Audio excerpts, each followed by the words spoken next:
المعجم الکبیر میں ہے، اگر اللہ پاک تیرے ذریعے کسی کو ہدایت دے دے تو یہ تیرے لیے ہر اس چیز سے بہتر ہے جس پر سورج طلوع اور غروب ہوتا ہے، یعنی پوری دنیا کے مال و دولت سے بہتر ہے۔ دعوت اسلام انبیاء کرام علیہ السلام کے بنیادی فرائض میں سے ہے۔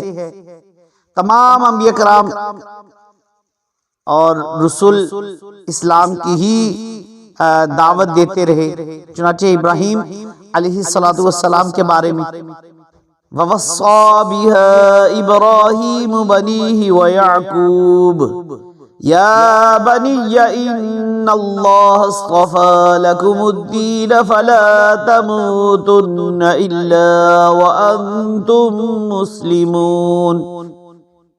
اور ابراہیم اور یعقوب نے اپنے بیٹوں کو اسی دین کی وصیت کی کہ اے میرے بیٹو، بے شک اللہ تعالیٰ نے یہ دین تمہارے لیے چن لیا ہے تو تم ہرگز نہ مرنا مگر اس حال میں کہ تم مسلمان ہو۔ سورہ بقرہ آیت نمبر 132۔ اور نوح علیہ السلام کے متعلق ارشاد ہوا جب ان سے ان کے ہم قوم نوح نے فرمایا کہ کیا تم ڈرتے نہیں؟ بے شک میں تمہارے لیے ایک امانت دار رسول ہوں، تو اللہ سے ڈرو اور میری اطاعت کرو، اور اگر کوئی اسلام لائے تو اس کے اسلام پر شک کرنا ممنوع ہے۔ چنانچہ قرآن مجید میں ہے وَلَا تَقُولُوا لِمَنْ أَلْقَى إِلَيْكُمُ السَّلَامَ لَسْتَ مُؤْمِنًا، اور جو تمہیں سلام کرے اسے یہ نہ کہو کہ تو مسلمان نہیں۔ پارہ نمبر 5 سورہ النساء آیت نمبر 94۔ تو اسلام قبول کرنے والے کے اسلام پر شک کی ممانعت پر یہ حدیث پاک بھی عظیم دلیل ہے۔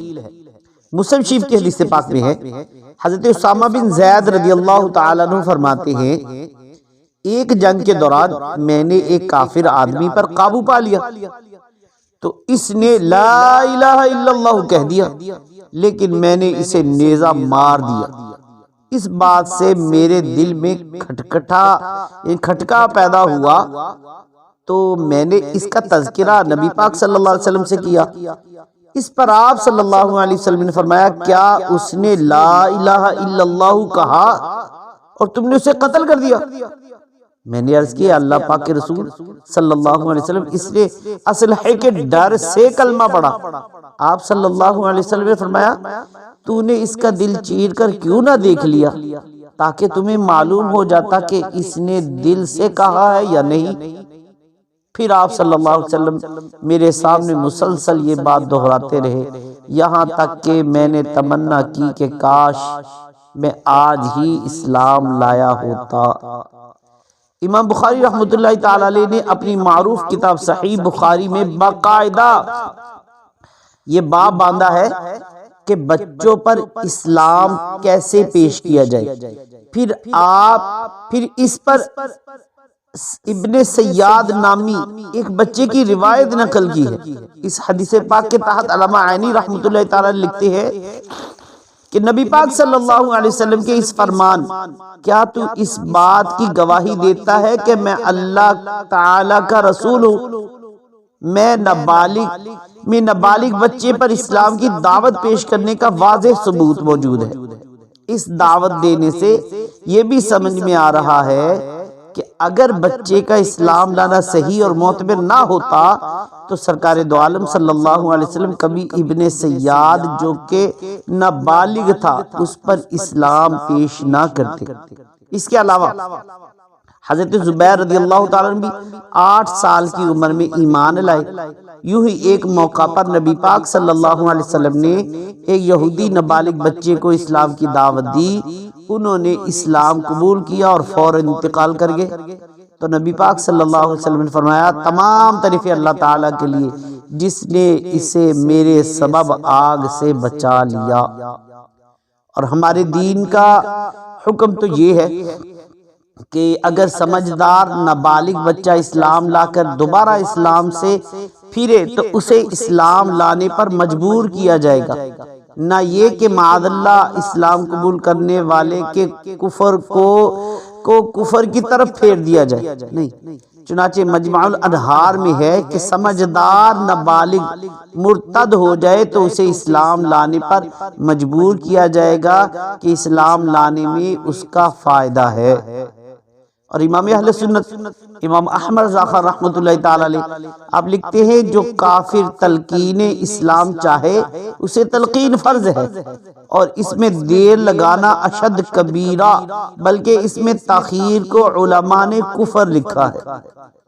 اچھا، نکاح کی خواہش سے اس قبول اسلام جبر نہیں بلکہ معتبر ہے۔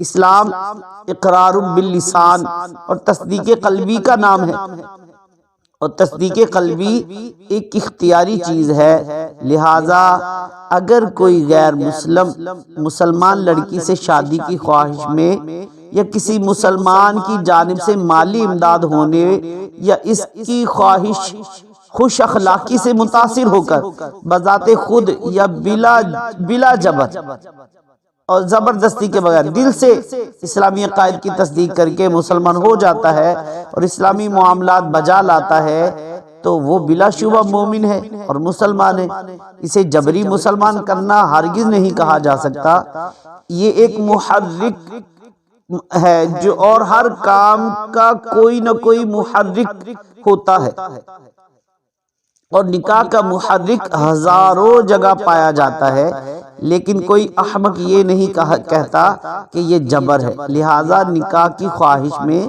کسی لڑکے یا لڑکی نے اسلام قبول کیا وہ معتبر ہے، کیونکہ اس نے ہوش و حواس میں اپنے اختیار سے اسلام قبول کیا ہے، اور ہم پر لازم ہے کہ اس کے متعلق بدگمانی کرنے سے بچیں کہ اس نے دل سے اسلام قبول نہیں کیا، بلکہ ضروری ہے کہ اسے مسلمان سمجھتے ہوئے اس سے مسلمانوں والا ہی برتاؤ کرے۔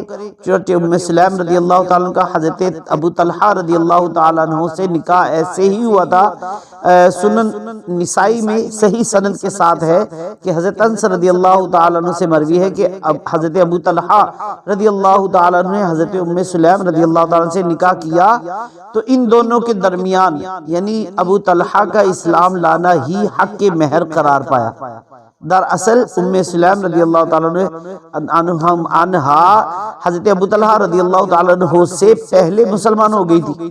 حضرت ابو طلحہ رضی اللہ تعالیٰ نے انہیں نکاح کا پیغام بھیجا تو وہ کہنے لگی میں تو مسلمان ہو چکی ہوں، اگر آپ بھی مسلمان ہو جاؤ تو میں آپ سے نکاح کر لوں گی۔ تب وہ مسلمان ہو گئے اور وہی ان کا مسلمان ہونا ہی ان دونوں کے درمیان حق مہر قرار پایا۔ تو بخاری شریف میں ہے کہ رسول پاک صلی اللہ علیہ وسلم نے فرمایا مجھے کسی کے دل ٹٹولنے یا پیٹ چیرنے کا حکم نہیں دیا گیا۔ اللہ اکبر۔ تو اللہ پاک ہم سب کو دین اسلام پر عمل کرنے، اس کو پھیلانے کی توفیق عطا فرمائے، اور ہم سب کا خاتمہ عافیت کے ساتھ ایمان پر ہی فرمائے، آمین بجاہ النبی الامین صلی اللہ علیہ وآلہ وسلم۔